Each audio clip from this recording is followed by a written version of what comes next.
कि महानदी छत्तीसगढ़ और उड़ीसा के बीच में एक तीर्थाटन का जलमार्ग भी था।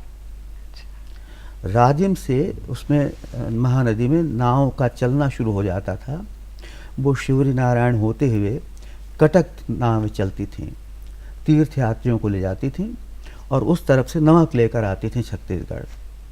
ये तीर्थ यात्री उत्तर की तरफ से आते थे, चाहे मथुरा की तरफ से आ रहे हैं, चाहे गोरखपुर की तरफ से, चाहे वाराणसी या इलाहाबाद की तरफ से। वो अपने साथ एक सांस्कृतिक कोई ना कोई धारा लेकर आ रहे हैं।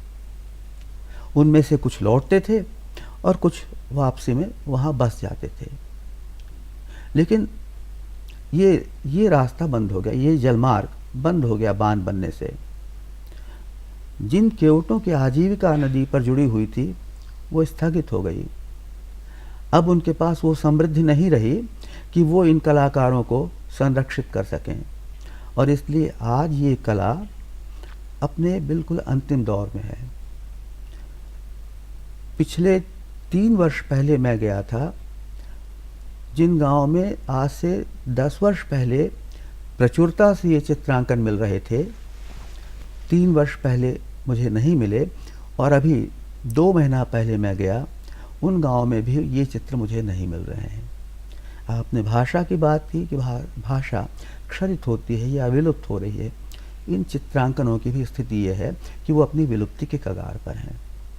ये तो बहुत दुख की बात है। उसके दस्तावेजीकरण की ज़रूरत है।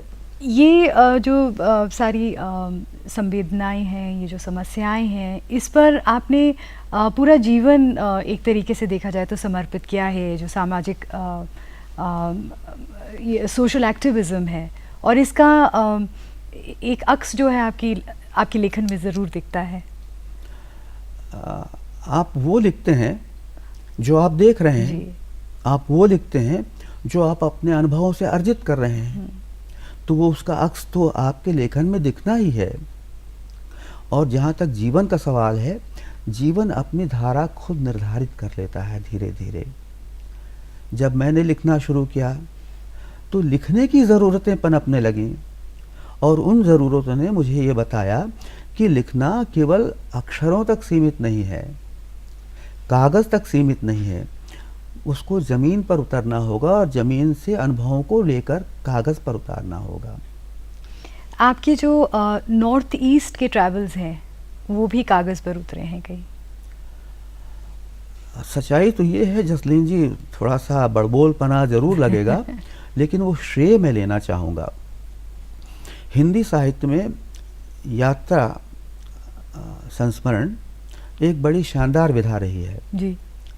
लेकिन पिछले 15-20 वर्षों में उसमें गिरावट आई। देखिए कि आगे बहुत अच्छे यात्रा संस्मरण लिखते थे। राहुल सांकृत्यायन की हम बात करें तो खैर घुमक्कड़ थे ही, अजित कुमार थे, काफ़ी बड़े लोगों के यात्रा संस्मरण पढ़कर हम बड़े हुए। और पुराने यात्रा साहित्य की बात करें तो खैर वो ऊँटों के कारवां चला करते थे और वो किस्से कहानियाँ कहते थे रास्ते की थकान मिटाने के लिए। बहुत लंबी परंपरा है, पर 15-20 वर्षों पहले इसमें गिरावट आई थी। इसका क्या कारण है? इसका एक कारण तो ये देखता हूँ मैं कि हिंदी में यात्रा की प्रथा थोड़ी कम रही है।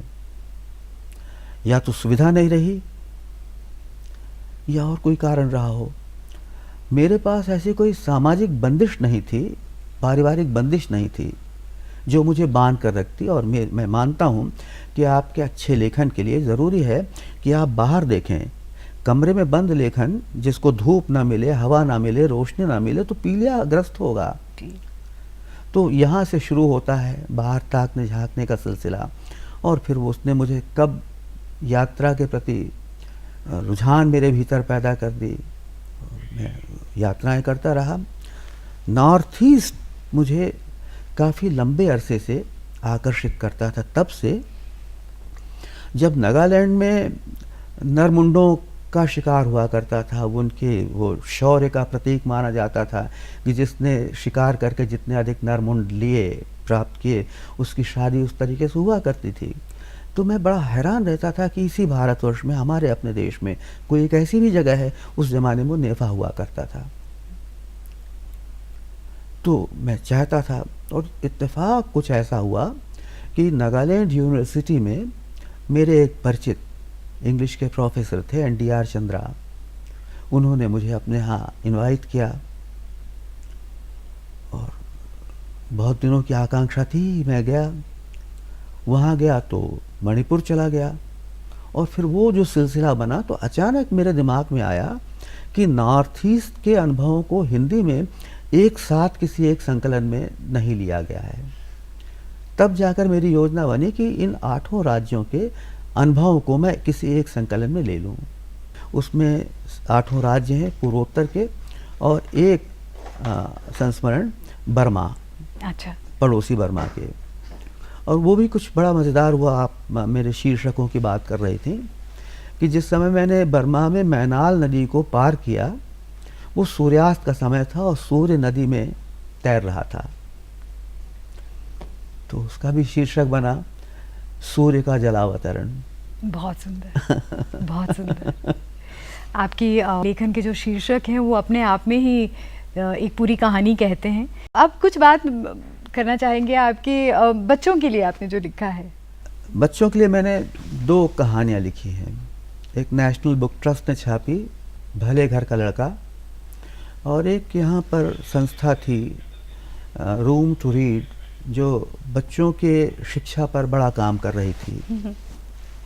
और दोनों बड़े मज़ेदार विषय थे। हिंदी लेखन में बच्चों के लिए लिखने का नारा तो बहुत दिया जाता है, और बड़े लेखक बार बार कहते हैं कि बच्चों के लिए लिखना बड़ा काम है। लेकिन अक्सर ये होता है कि बच्चों के लिए या तो लिखने से वो डर जाते हैं, या बड़ा बचकाना लिखते हैं, और अध्ययन तो बिल्कुल भी नहीं करना चाहते कि बच्चों की आज की ज़रूरत क्या है। देखिए, विश्व संस्था से जुड़े हुए बहुत सारे कार्यक्रम विकास के और मानव अधिकार के हमारे यहाँ चल रहे हैं। उनमें बहुत से काम हो रहे हैं, बहुत से विमर्श निकल कर आ रहे हैं, बहुत से मुद्दे निकल कर आ रहे हैं। उसमें बच्चों की शिक्षा का अधिकार और बच्चों का अधिकार, बचपन का अधिकार, ये नारों में मैंने देखा कि जो बच्चे घर से भाग गए हैं, उन पर हिंदी साहित्य में बहुत अच्छा नहीं लिखा गया है। जो बच्चे घर से भागे हैं, उनके बारे में भी तो लिखा जाना चाहिए, और उनको पता होना चाहिए कि वो भाग रहे हैं तो उनके साथ क्या हो सकता है, और भागने के कारण क्या है, और घर लौटने के रास्ते क्या बन सकते हैं। तो ये जो कहानी थी मेरी, भले घर का लड़का, एक भागे हुए बच्चे की कहानी है। और देखा जाए तो ये एक कहानी बच्चों के लिए नहीं है, केवल बच्चों के लिए नहीं है, बल्कि उनके माँ बाप के लिए भी है, क्योंकि जो वो मानसिकता है उसको वो समझें कि बच्चे क्यों भागते हैं और उनके साथ होता क्या है। अच्छा, आप देखिए, एक तरफ आपने बहुत सारे कार्यक्रम चला दिए कि बच्चों को बचपन का अधिकार चाहिए, और बाल श्रम का आपने निषेध किया जी। इस भागे हुए बच्चे के साथ क्या होता है कि इसको एक होटल में छोटा मोटा काम मिल गया है, लेकिन जैसे ही उस होटल का मालिक पढ़ता है कि बच्चों से श्रम कराने पर क्या क्या दंड उसको लग सकता है, उसने बच्चे को अपने यहाँ से बाहर भगा दिया, विकल्प आपने नहीं दिया है जी। ये कहानी वहाँ जाती है। आपकी दूसरी कहानी जो है वो है हाथी को गुस्सा क्यों आता है। हाथियों का गुस्सा। हाथियों का गुस्सा। वो भी यही है कि आपके आसपास जो घटित हो रहा है जी, उसको हम कैसे देख रहे हैं और अपने बच्चों तक हम कैसे पहुंचा रहे हैं।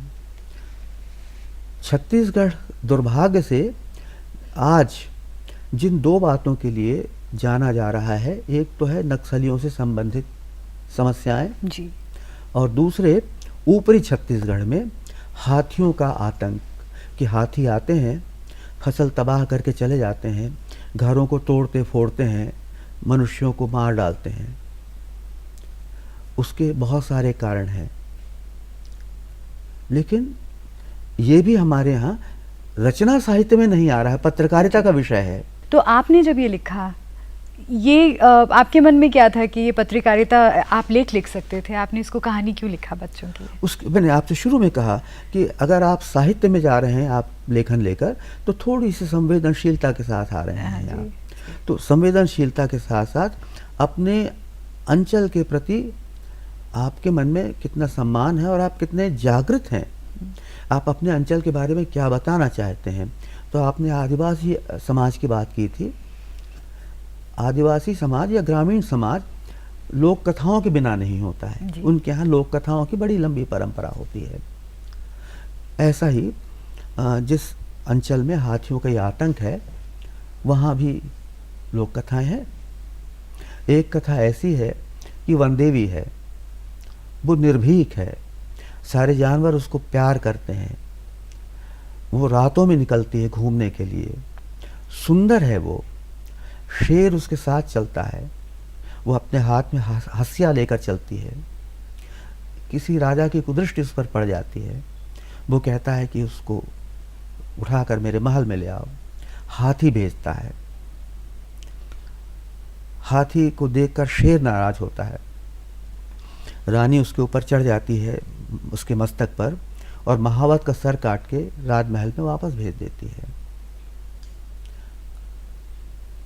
अब राजा ने जब देखा तो राजा दहल जाता है। हाथियों को बड़ा गुस्सा आता है कि उनकी वन देवी के प्रति राजा ने कुदृष्टि की।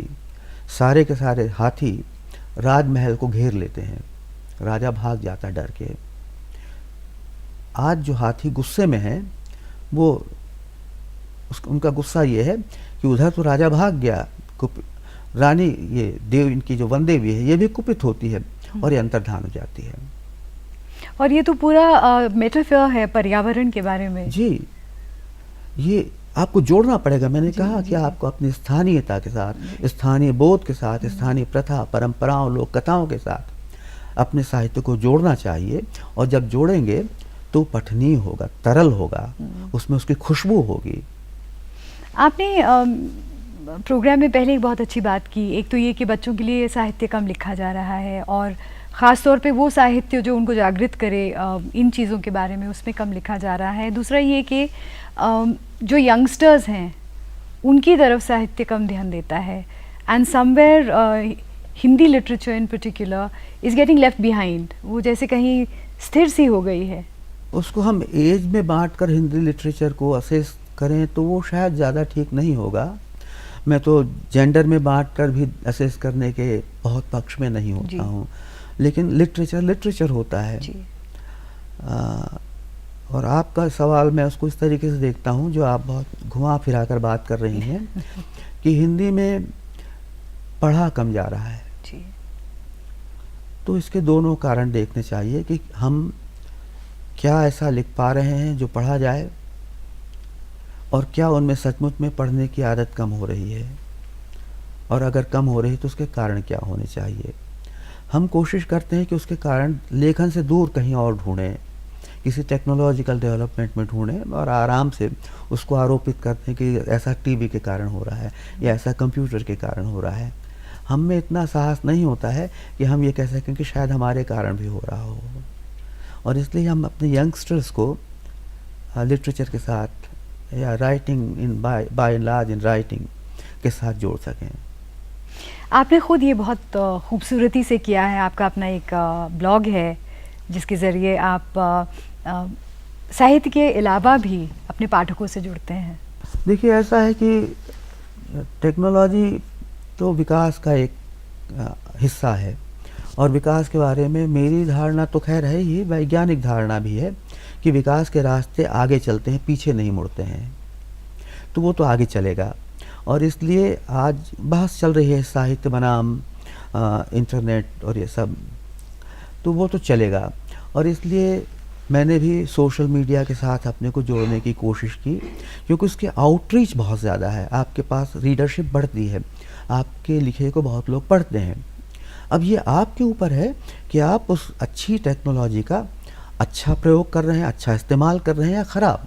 और इसलिए मैंने अपने आप को फेसबुक पर भी रखा और ब्लॉग पर भी रखा, और एक ध्यान रहा कि ये टेक्नोलॉजी आज की है तो कुछ समय तक तो चलेगी, तो वहाँ पर इसको सुरक्षित रहना है और कुछ समय बाद तक पढ़ा जाना है।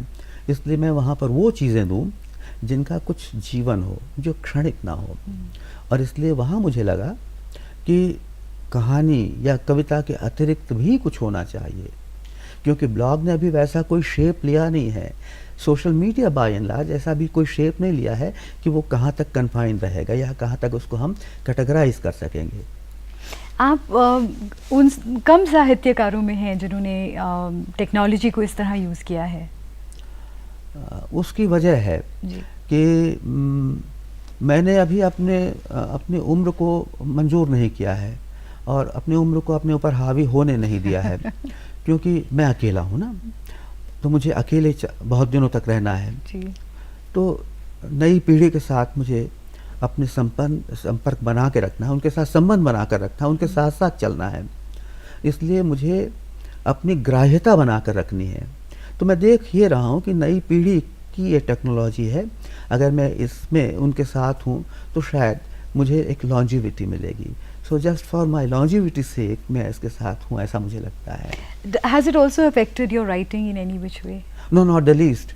My writing has its own way. Has it evolved with new technology because you're now directly addressing a young audience?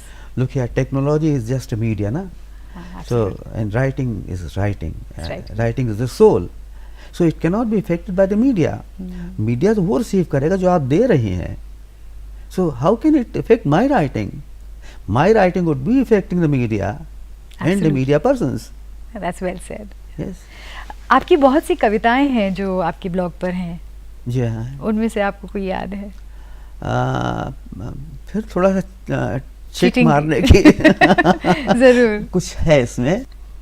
अभी सरोवर में डूबता उतराता कोई सपना, या कि चट्टान पर खड़ा बदन सुखाता मैं, बहुत सुंदर। या मेरा मन। सरोवर तल में कोई माया महल, आकाश के आईने में खिल रहा है जमीन का बदन। ना पहाड़ न सरोवर, धूप एक पारदर्शी फूल, अभिसार को निकली एक तितली अकेली। बहुत सुंदर, बहुत सुंदर। इस तरह की जो राइटिंग है वो देखा जाए तो ऑनर्स, अवार्ड्स, इन सब चीज़ों से परे है। जो मैं डिज़र्व करता हूँ, मुझे मिलना चाहिए था पर नहीं मिला।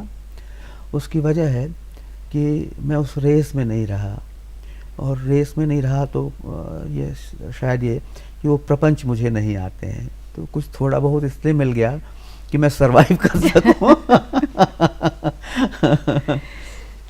At this stage in your life, what do you write for? I write for writing, and I write for life, and I write for all. ऐसी कोई एक चीज़ है जिसके बारे में आप सोच रहे हो, this is my magnum opus, जो मुझे लिखना है, जिसकी अभी पूरी तैयारी नहीं है, या I'll be complete when I write that?